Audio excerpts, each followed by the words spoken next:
Here we have another example of AOC, Alexandria Ocasio-Cortez, showing her love for imperialism, showing her imperialist roots and how she's actually you're not a socialist if you're not an anti-imperialist. AOC claims to be a social democrat or democratic socialist. Take the socialist name off of that and you can, say you're a Democrat, you're a liberal, but you're definitely not a socialist when you're in favor of imperialism. So this is from Samira Khan on Twitter. Rep AOC calls for sanctions on China plus new U.S. consulate in Tibet and demands State Department interference in China's internal affairs. Oops, that's very small, so we'll read it from here. On Monday, July 6th, AOC released the following statement on the Dalai Lama's birthday. The Dalai Lama is a symbol of peace, love, and compassion. It's my honor to serve so many of his followers in the Tibetan community as the representative for New York's 14th CD. Here we go. Specify that Chinese officials who interfere in the Dalai Lama secession process will be subject to global Magnitsky sanctions, mandate that China cannot establish any new consulates in the U.S. until a U.S. consulate is established in Tibet, and authorize State Department programs for Tibetan cultural and environmental conservation. Pretty disgusting. So let's see, zoom in. Here's this from AOC, March 10th of this year. The Tibetan people have bravely fought for their freedom. It is the responsibility of all those who value freedom of speech and expression to stand with them against China's gross human rights abuses. Really? Really? You're trying to call out China's gross human rights abuses when the United States is the biggest purveyor of death and destruction in the world, and yet you said you would defer to party leadership when it came to how the U.S. was trying to orchestrate a coup in Venezuela?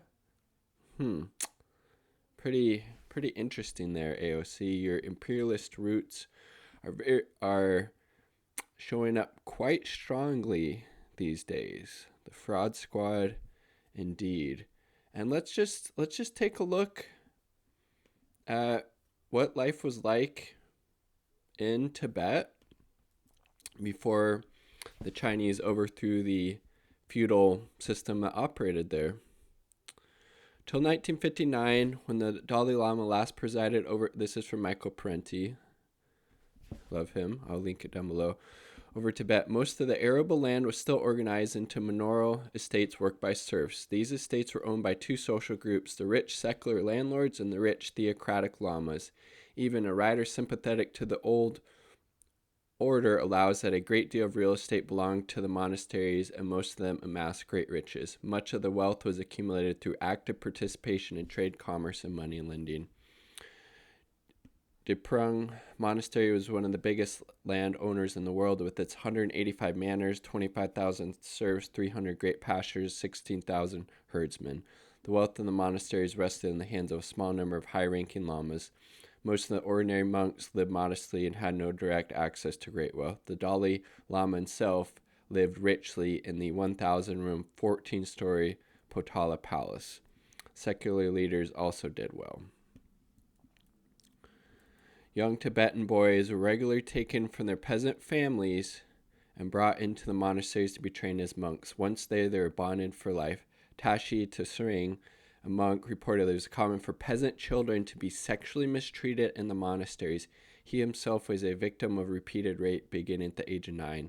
The monastic estates also conscripted children for lifelong servitude as domestics, dance performers, and soldiers. Yeah, sure looked like there was a lot of freedom and respect for human rights before China overthrew this ridiculous system, right? And then AOC obviously has no idea of the history of Tibet or is just simply ignoring it because it fits her imperialist mindset and narrative, and it's disgusting. Again, the fraud squad indeed. There were also slaves, usually domestic servants, who owned nothing. Their offspring were born into slavery. So literally, the Chinese overthrowing this feudal system that existed in Tibet until 1959, slavery existed. No human rights if you're a fucking slave, AOC. So STFU for, I mean, Jesus Christ, really? China's human rights abuses. Shut the fuck up. They were under a lifetime bond to work the Lord's land or the monastery land without pay to repair the Lord's houses, transport his crops, and collect his firewood. They also expected a bride carrying animals and transportation on demand. Their masters told them that what crops to grow and what animals to raise. They could not get married without consent of their lord or lama, and they might easily be separated from their families should their owners lease them out to work in a distant location. Pretty disgusting. One 22-year-old woman, herself a runaway serf, reports, pretty serf girls were usually taken by the owner as house servants and used as he wished. Again, this is the system that China got rid of in Tibet. Slavery, people being sold into slavery, sexual slavery, this huge, massive amount of inequality where these very rich secular folks, along with, these lamas, controlled vast amounts of wealth and real estate while everybody else was struggling. Lots of human rights and respect for people going on there, right? It's disgusting. 1959, Anna Louise Strong visited an exhibition of torture equipment that was used by the Tibetan overlords. There were handcuffs of all sizes, including small ones for children and instruments for cutting off noses and ears, gouging out eyes, breaking off hands, hamstringing legs. A lot of respect for human rights there. There were hot brands, whips, special implements for disemboweling. The exhibition presented photographs and testimonies of victims who had been blinded or crippled or suffered amputation for thievery. There was the shepherd whose master owed him a reimbursement in yuan and wheat but refused to pay.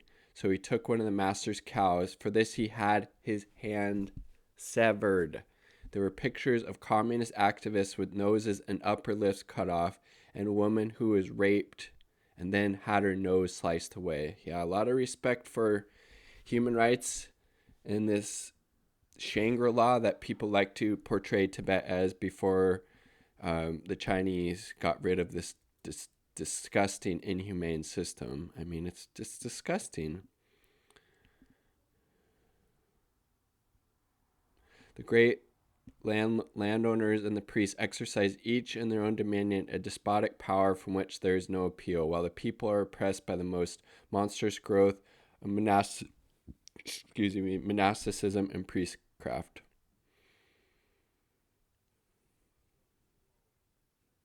It's disgusting. So that's what was going on in Tibet before the CCP, Chinese Communist Party, Chinese army overthrew this disgusting, completely inhumane system. Literally got rid of fucking slavery. And AOC likes to complain about China's violating human rights. Start talking about the fucking US and keep China out your mouth. Seriously. Your imperialism is really coming through strongly. Whatever wrongs and new oppressions introduced by the Chinese after 1959, they abolished slavery and the Tibetan serfdom and system of unpaid labor. They eliminated the many crushing taxes, started work projects, and greatly reduced unemployment and beggary. They established secular schools, thereby breaking the education monopoly of the monasteries, and they constructed running water and electrical systems in Lhasa. I mean, come on. Chinese occupation authorities expropriated the landed estates owned by the lords and lamas. They distributed many thousands of acres to tenant farmers and landless peasants, reorganizing them into hundreds of communes. That is inherently a much better thing than what was going on before. Herds once owned by nobility were turned over to collectives of poor shepherds. Improvements were made in the breeding of livestock, and new varieties of vegetables and new strains of wheat and barley were introduced, along with irrigation improvements, all of which reportedly led to an increase in agrarian production. So, Chinese authorities claim to have put an end to floggings, mutilation, which we saw about earlier, amputations as a form of criminal punishment. I mean, for fuck's sake, that's what was going on in Tibet before. And there's AOC, freedom of speech and expression, to stand against China's gross human rights abuses. Really? Name some, please. It's disgusting. And then AOC expressing support for Hong Kong separatism, terrorism, encouraging rioters to stand up against Chinese state, i.e. left-wing market socialist, while simultaneously refusing to challenge U.S. state right-wing capitalist shithole and enabling U.S. imperialism. Boom, there you got it. Some socialist, indeed. It's disgusting.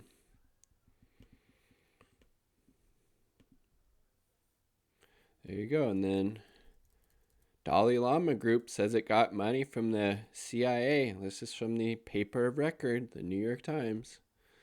And really appreciate this point by Ben Norton here on this topic. Political role of AOC in this moment of systemic crisis in the USA is clearly to rebrand U.S. imperialism with a progressive social democratic face and sell the empire's new Cold War to a generation of millennials who are disenfranchised with capitalism but don't know what to do. Yep. And then here you go. AOC lines up with Pelosi, Bolton, and Trump in support of coup attempt in Venezuela. This was in 2019. I defer to caucus leadership on how we navigate this. So she defers the caucus leadership on Venezuela. Then she's talking about, talking out her mouth about human rights abuses in China, but she couldn't even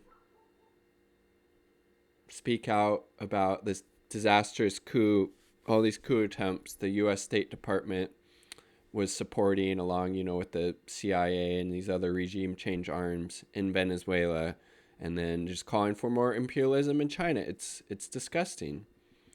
And so this is what she was talking about, Global Magnitsky Act. So we have some on Haiti, Liberia, Yemen.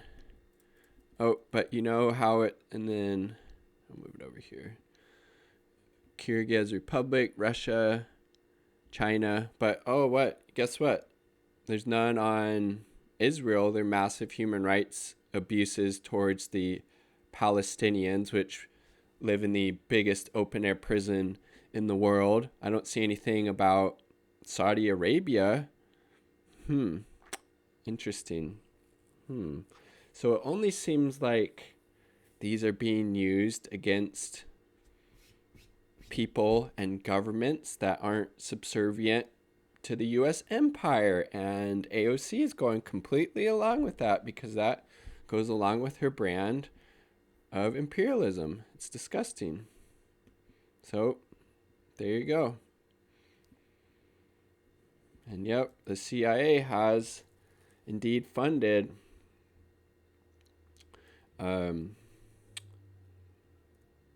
the Dalai Lama.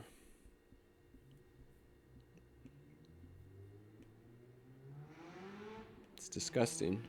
Oh, there's your so-called progressive champion advocating for more imperialism by the U.S. empire against countries and governments who aren't willing to do the bidding of the U.S. empire, and that's all it is. And I guess we shouldn't really be surprised when AOC says and does stuff like this, frankly. The fraud squad, indeed.